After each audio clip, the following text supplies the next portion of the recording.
ahora está obligado a designar las 3/4 partes de la Suprema Corte de Justicia de jueces de carrera que estén en cortes de apelación y que cumplan con los requisitos establecidos en la Constitución de la República. Eso fortalece muchísimo. Tremendamente.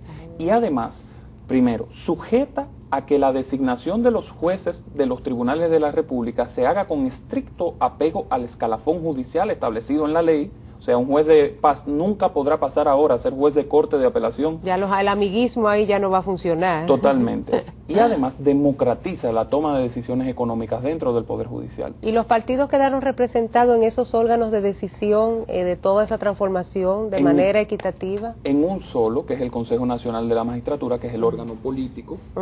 La diferencia sustancial es que ahora los dos, el senador y el diputado, diferente al presidente de cada Cámara, debe ser de la segunda mayoría en el Congreso. Es decir, segundo que va a ser partido automático. mayoritario. Exactamente. El segundo partido que obtenga más votos en las elecciones congresuales automáticamente obtiene la representación. Eso cambia el sistema actual, donde es la mayoría de la Cámara que designa a un miembro de un partido contrario o diferente, mejor dicho, al del presidente de la Cámara, pero puede ser un aliado. Pasó en el 2000. Cosa que muchas veces se negocia y entonces ahí viene... Claro, como pasó en el 2000, que un partido aliado en aquel momento el PRD ostentaba la mayoría, designaron como miembro del Consejo de la Magistratura a José González Espinosa, que era del PTD, pero era en alianza con el PRD, y al final tenían la mayoría. Ahora ese esquema no es posible. Ahora los dos miembros adicionales de la Cámara Congresuales son de la segunda mayoría. Además se integra un juez con voz y voto. El segundo juez, ¿cómo estaba organizado el Consejo Nacional de la Magistratura? El presidente de la República, los presidentes de ambas cámaras, un senador y un diputado diferente a los presidentes de las cámaras, el presidente de la Suprema Corte de Justicia y un juez que fungía como secretario con voz pero sin voto. Ahora ese juez pasa a tener voto, o sea que tenemos dos jueces. ¿Y cómo se va a seleccionar ese juez? Los miembros de la Suprema Corte de Justicia. Es un juez de la Suprema Corte de Justicia. Se integra al Procurador General de la República y tenemos el siguiente esquema. 2 miembros del Poder Ejecutivo, presidente y procurador. 4 miembros del Poder Legislativo. Presidente y senador y diputado. De partidos diferentes de la segunda mayoría. Y tenemos 2 miembros judiciales del Poder Judicial. Eso asegura que ningún poder del Estado avasalla al otro en la conformación del Consejo Nacional de la Magistratura. Da mucho equilibrio. Una fórmula muy equilibrada.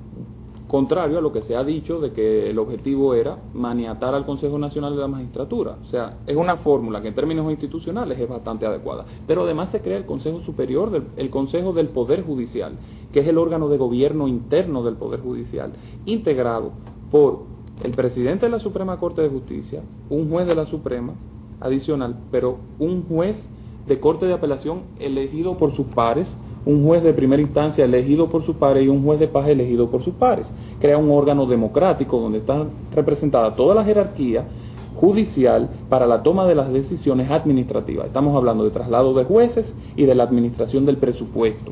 O sea que la Suprema ahora queda con las funciones exclusivamente jurisdiccionales. Fallar casos.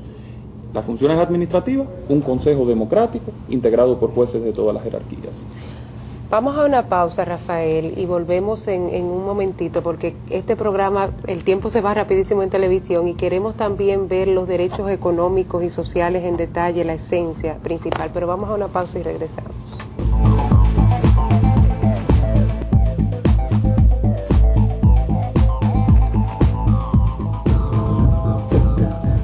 Amigos y amigas de Agenda Económica, estamos sosteniendo un interesantísimo conversatorio con el jurista Rafael Paz Familia, quien es asesor de la Comisión Permanente de Estilo, que asesoró a la Asamblea en toda la redacción del texto final que se va a poner en proclamación el próximo 26 de enero, y también de la Cámara de Diputados, quien nos ha explicado los aspectos medulares y esenciales de nuestro nuevo texto constitucional.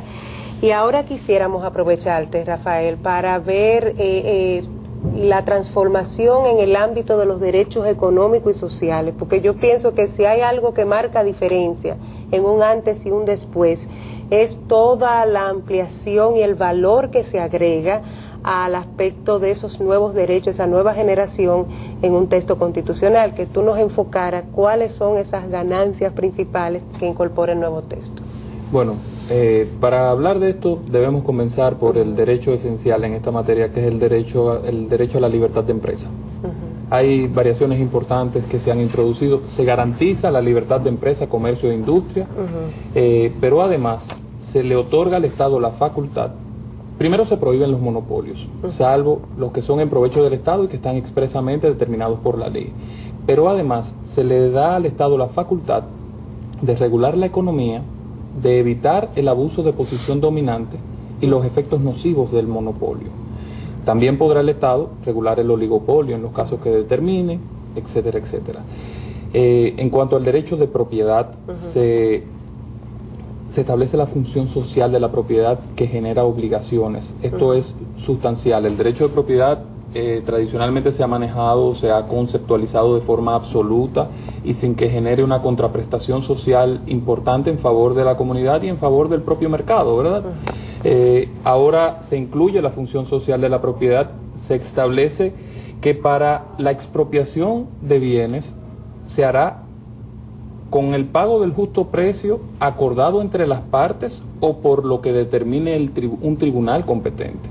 O sea, esto introduce un cambio importante, revolucionario, donde ya el Poder Ejecutivo, que es quien realiza las expropiaciones, no podrá quitar los bienes sin hacer el pago correspondiente y el pago justo. No hay el pago gente que se muere y no recibe nunca el pago. Pasan 50 años y 40 años. Y si eso usted lo combina con una responsabilidad civil para el Estado dominicano creado en la nueva Constitución, el Estado podrá ser demandado y los funcionarios serán solidariamente responsables por actuaciones u omisiones administrativas antijurídicas que generen perjuicio en contra de las personas. Eso es importante. Eso es una revolución. Eso es sumamente importante. Sí, sumamente importante y fortalece la estructura institucional. No, y obliga, completo administrativo, a que se porten bien. Obliga a los funcionarios a ser más responsables en las decisiones que toman y a no ser abusivos con las personas, porque hasta ahora se piensa que si yo soy un funcionario de Estado puedo pasarle por encima cualquier cosa, violarla, cualquier ley y no tener ningún tipo de condena ni sanción, ni personal de las personas afectadas ni de ninguna instancia pública en cuanto a las acciones y a las decisiones que tomo. Yo pienso que es importante que la gente pueda ejercer su derecho y que tenga esa protección para poder hacer sus reclamaciones cuando sean justos, naturalmente. Efectivamente, si eso usted lo combina, don Luis, con el establecimiento constitucional del debido proceso, no solo judicial, sino administrativo, o sea, los funcionarios tendrán que cuidar las normas del debido manejo para aplicar las sanciones.